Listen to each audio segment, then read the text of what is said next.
questioning and listening. Before we can sell to Bob, we have to learn to question and listen to Bob. If we don't understand what motivates Bob, we cannot sell to Bob. We also have to be able to tell if Bob is motivated by a rational idea or an emotional belief so that we can handle objections and also know what to sell to. This is why we have to start monitoring what Bob is saying and look for ideas and emotional values that are commonly expressed.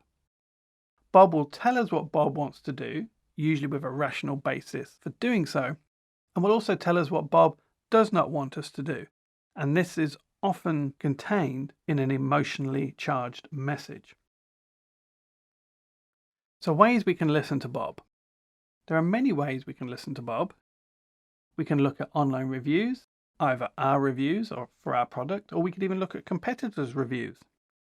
We can identify common questions that Bob asks when solving the problem we solve by checking search engine statistics or by looking for common questions posted online. And we can even ask Bob what problems Bob needs to solve. So if we're a new company, we often have to start with information that's publicly available, and that's where we look at reviews or we look at questions that are being searched for online. But if we have been trading for a while or we already have a strong community around our product, we can ask Bob directly what problems Bob needs to solve. And we must go through this data gathering exercise of figuring out the core problem that keeps coming up. And when doing this, don't miss what we call stupid questions. Sometimes there are some questions that seem so stupid to us because we have expertise that we miss that they are actually common problems that we can address.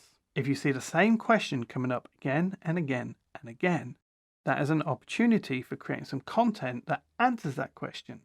If we see the same issue come up in reviews, again, we can address that issue. We are looking for common trends and common threads, and we must switch off any bias we have and just go into listening mode. And we have to understand what Bob is struggling with, what problem Bob is trying to solve.